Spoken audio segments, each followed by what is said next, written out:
let's be honest, nobody buys an MPV with their heart, do they? They're cars that are practical choices, you buy it with your head. I should know, I've got one. The Fowler family vehicle of choice is a Citroën Grand C4 Picasso 2008. We're all very happy with it, it's been reliable, nice and comfortable. But should we change it? Do we want something a bit more sexy? What about this? This is the new Citroën Grand C4 Picasso, which makes me pretty well qualified to judge this one and compare it to the thing we've got at home. And instantly, well, as MPVs go, it does look pretty sexy from these really sleek LED lights. These are the real headlights down here. I like the way the grille goes into the new smoother Citroën chevron, a bit Star Trek as well. And then round the side, typical Germanic lines rather than French, very solid waistline there. And I quite like this clever bit, these grey roof rails that go all the way back and sweep round into a C. There's a bit of a theme with C's if you have a look round the back. These C-shaped lights at the back here are quite snazzy as well, and they mark the Grand Picasso out from the 5-seat Picasso, and you'll see twice as many of these on the road than you will its smaller car. Now, little Picasso sign there, and down here, blue HDI. That's something we're going to talk a little bit about later on, but this gives you a bit of an indication as to where Citroën is taking the C4 Grand Picasso. And I can find the button. Yep.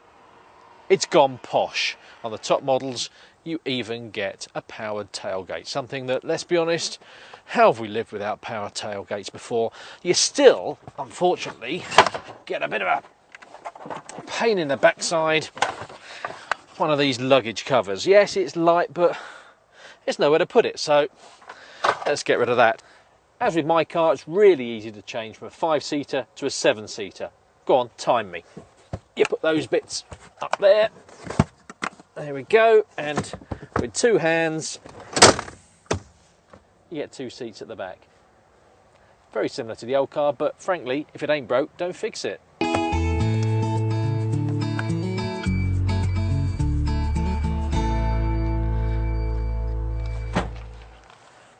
Now, clearly, I am not made for the 3rd row of a Citroën Grand C4 Picasso, but I'm going to have a go. And I'm going to have a go just for you. And this, my friends, is serious investigative journalism at its finest. So, this seat pops up cinema style, just like in the one I've got at home. And in we go. And I'm in. Pull the seat back.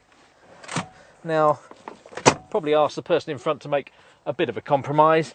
And it's not too bad, really. Headroom's not fantastic, but let's be honest, it's not going to be me sitting back here. However, I've got 13-year-old boys who are as tall, if not as wide as I am. They're going to be moaning like something else if they're told to sit in the back of this car. Time to get out. You're not going to watch this, and just by the magic of television, I'm going to be reappearing outside now.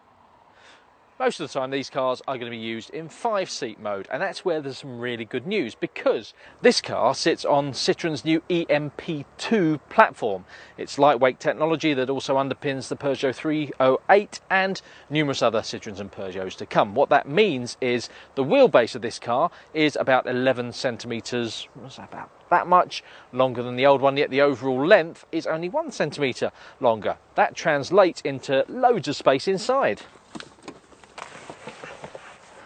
For me, bags of knee room, loads of headroom, great view out the panoramic roof, and kids are going to have loads of space to argue to their heart's content with 3 equally sized seats in the middle row here. Makes fitting child seats a lot easier too, especially with these longer doors that open wide.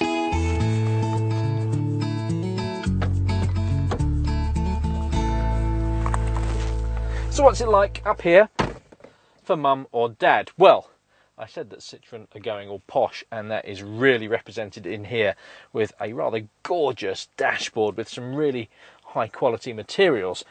But it's a tale of 2 halves.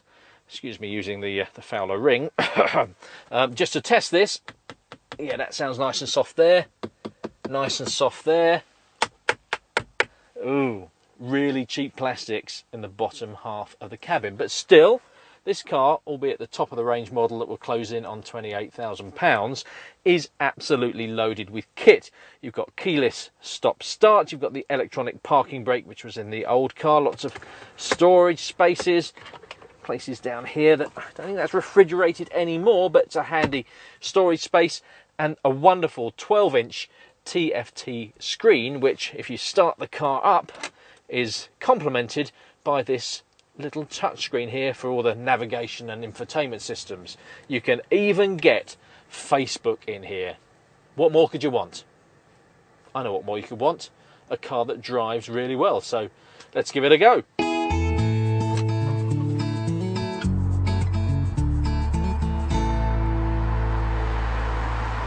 In spite of the rather nice flat bottomed steering wheel we've got here, this isn't a sporty car, nor is it meant to be.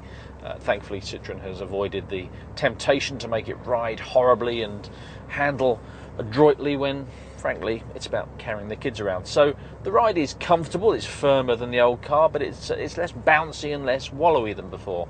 You can't hide the fact that it's a tall car and it's going to lean a bit as you go around fast bends, but as I say, that's not what this car is all about. It's about comfort and refinement, and on the motorway it's really hushed, impressively so. This top spec car actually comes with double glazing too. I showed you the blue HDI badge on the back of this car, and Citroën is rather proud of this new engine in this car. It's a 2-litre diesel, 148 brake horsepower, really efficient, meets all the forthcoming Euro 6 emission standards, 110 grams per kilometre of CO2, about 67 miles per gallon, and it's got loads of mid-range oomph, great for overtaking, but it's a bit unnecessary in an MPV. It's also a bit disappointing in terms of the noise it makes. There's a constant growl, and when you accelerate you can hear it. I think a better bet will probably be the 1.6 diesel with 115 brake horsepower, still really efficient, just over 100 grams per kilometre of CO2, or the car that really intrigues me is the AirDream version with 90 brake horsepower.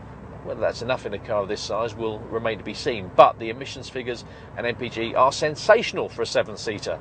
You can get 74 miles per gallon, 98 grams per kilometre of CO2, so it's road tax free. That really is pretty good.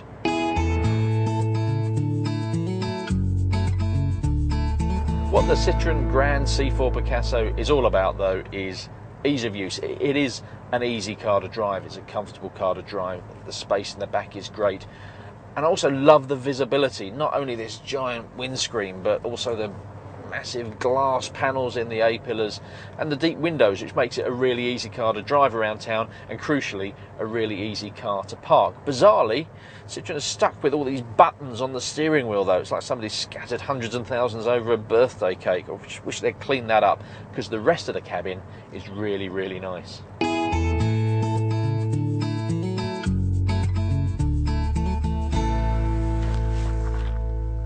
So, would I be tempted to swap my old Citroën Grand C4 Picasso for one of these new ones? Do you know what? I think I might be, and these are the reasons why.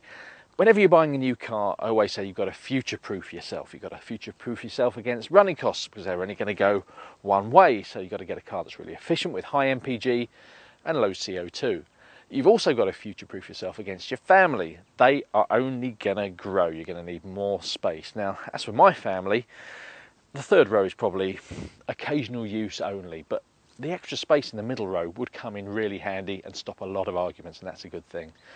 On top of all that, think what you want from an MPV. You want something, if possible, to be stylish. This car certainly is. You want it to have that space, you want it to be easy to use with good visibility and easy to park. It's got to be comfortable to drive. It's got to have loads of technology on board. And with all those things, this car ticks all those boxes. As MPVs go right now, this is one of the very best.